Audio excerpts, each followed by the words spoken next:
That's what Nick Suzuki is going to be, our Patrice Bergeron. That like, and if he's not that already, like he will be. We just need to find our Krejci. I think I'm telling you, man. I think, oh, you bastard! You just opened up the fucking other can of No, I worms, don't. I pal. don't want to open You that up. don't know. You don't. Too bad you went there. And Anthony, I know you said that people can change. I could change my mind. Man, is Pierre-Luc Dubois, is he the Oh, answer? there we go. No, is he the answer? I But don't hold on a know. second, I No. Joe. don't. I Didn't don't know. I don't know anymore. I don't. didn't But Joe? Weren't you a PL? Like, didn't you Yeah, I would. want? I would have wanted to trade him back then when we absolutely need a center. But given our position now, I mean, I would I would kind of change it. I want us to continue this course for the rest of the year. I'm telling you, yeah, getting the top three. There's two of the three of them are number one centers. The fact that there's a Adam, chance of this Adam happening, Fantilli, man. My God, he's yeah, in. it's not a joke, and it's trying to get PLD. Heck, even any of the top three that you can acquire, even though Michkov is a Okay, but winger. question for you. Question for you. We let's say we don't get the top three this year.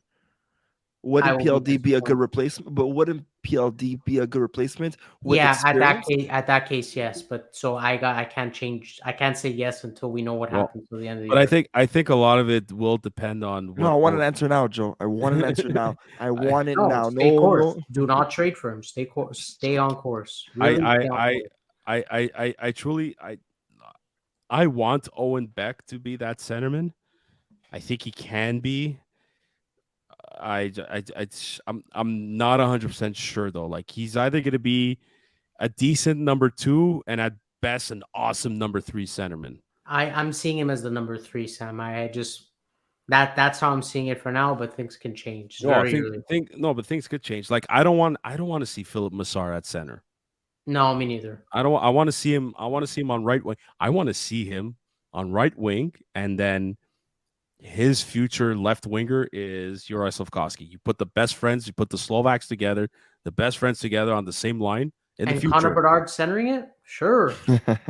Fuck, you put Adam Fantilli centering that. Oh my god, Well, there's the well look. because Anthony mentioned it, right? Where you mentioned about our stats and who did you read as our first line? This is what we're gonna have to get better. Is we need secondary I don't want. scoring. I Monahan is not listen. going to be a piece that's going to stay with us. I don't think No, so. I don't want Doc to leave that line. I want that No, line to stay together forever. exactly. But the way Anthony read who was leading the Canadians' points, he read the our number one line, It's the first our line. awesome rookie defenseman, and And Monahan, Monahan. who's not going to really stay with us. He shouldn't, anyways, but he might. So That's our top score. So Okay, this is how you kind of repair the second line slowly. but why wouldn't you think Monahan stays? Just mm, trade value. It's a if you look at smart asset management, it's somebody you can trade. If he really loves Montreal, somebody you can trade for picks, and then what you do in the offseason, you re-sign him. here so Yeah, he was a first round what sixth pick in yeah, 2013. and I remember that draft here too. And Remember, so Calgary gave us a first rounder to take him. to take him. Well, that's but And yeah, imagine you flip him for more picks. well, when's that first round? That first round's in 2025 though. But like Still, so like speak of Calgary, like are we gonna fleece them another first round pick if we send them Josh Anderson? I hope so. Like I But do they even have any first round picks to give us? well okay, hold on here. Let me go check Calgary. But like, look, we took their 2022. Did we take their 2022? Yeah, when we got to Yes. Foley, when we got to Foley, Yes. and Smilanich. Uh, we have their 2025. I mean, they have to have the 2024, don't they? Hold on, I'm gonna go check this right now. Yeah, the more first Yeah, rounds we yeah, have, they do. Yeah, they do. But the thing is, it's that. Okay, hold on a sec. But Because their 2024 pick is under condition of where they finish and where Florida finished from that Monahan trade. There's a thing going on. So, listen. Okay, I'm opening up another debate here, but it kind of falls all under the same subject. So they had the big GMs meeting a couple of days ago. I forgot where exactly, and they asked Kent Hughes, like, "Look, we're if your team makes the playoffs or is fighting for a playoff spot, what's the plan? And he said, he's like, I'm not looking in to bring in anybody to help us make the playoffs. Well, he didn't say word for word. He said, I'm not looking to trade future assets for now, like for right now. So basically, Reminds me of Bergevin. He said the Bergevin- same thing. He would say I the same no, but exact thing, which is smart. no, but like I don't see the Canadians as being buyers if they're fighting for a playoff spot this year. I don't, and I don't think, despite how well the Canadians play, or no matter how well they play and where they finish, I think the plan is still.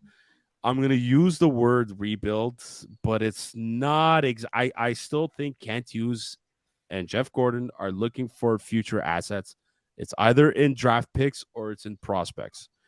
I don't think they're gonna trade for a veteran presence to help them go further in the playoffs. No, No. And I still think, even if they are in a playoff spot, come March, the trade deadline, I still think they're gonna try to get rid of Monahan. I still think they're gonna try to get rid of Dandanov. I still think they're gonna try to get rid of Drouin. You could add in Mike Hoffman in there. All of a sudden, Josh Anderson's name, who was in demand even last year at the trade deadline, and apparently even at the draft. I think he might try to give up those guys too. And which apparently, This there's is talks now that that their GM that there's other GMs that are contacting the Canadians. For who exactly? I don't know.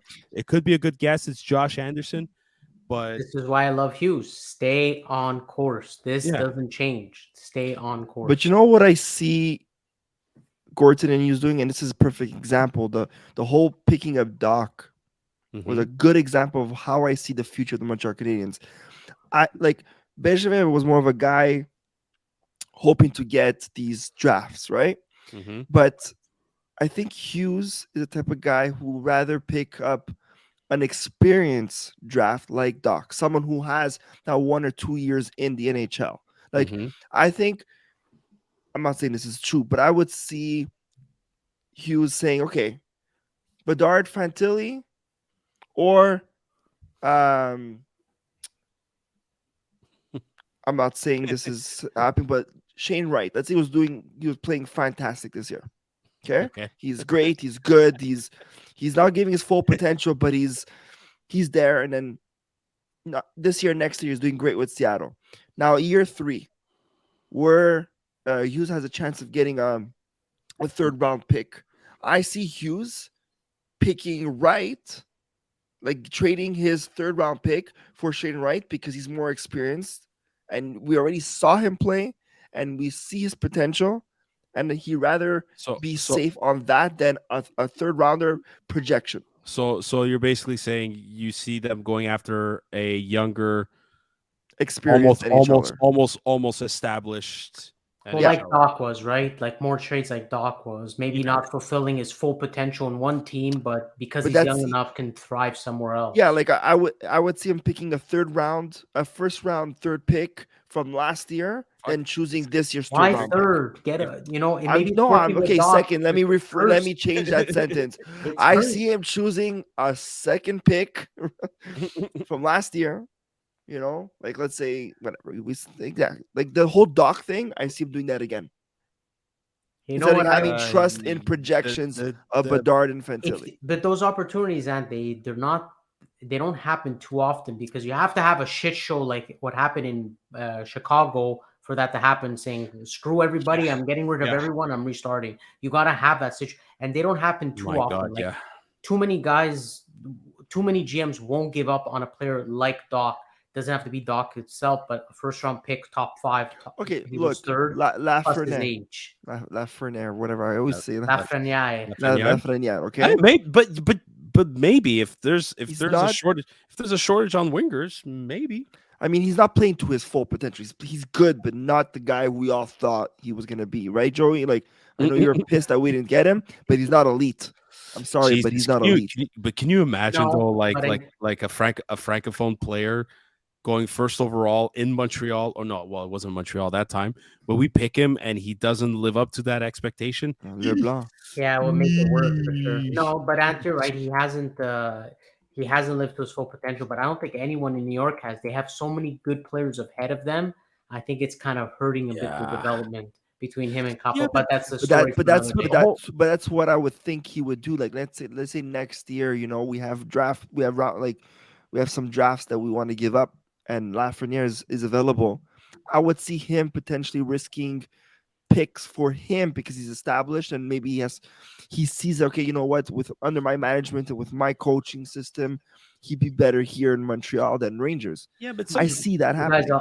I'll give you a little treat, and you guys are gonna laugh at this, but I'm happy to be, and I hate saying this because this usually doesn't happen often. I'm happy to be wrong. We made the playoffs against Pittsburgh, and who did we draft that year? Was Caden Gooley, and look at the difference between dude, Caden, Lafreniere and yeah, but Gooley. dude, Caden Gooley was the third best defenseman of that No, but draft the way it worked out, Sam, in if a we don't, highly deep draft. They said it was one of the best.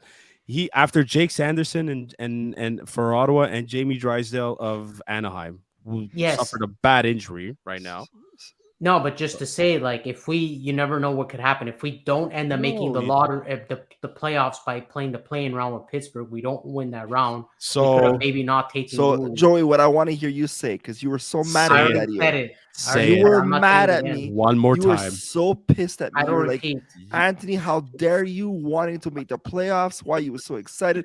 I want you to say that my excitement made this team better.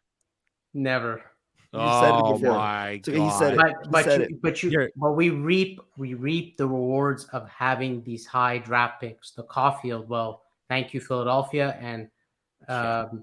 and obviously with Slavkovsky, which I think is gonna help us in the long run. And I'm telling you, if this draft comes, by the way, Sam, if you haven't seen Connor Bedard's goal tonight, go watch it. My No, I God, haven't.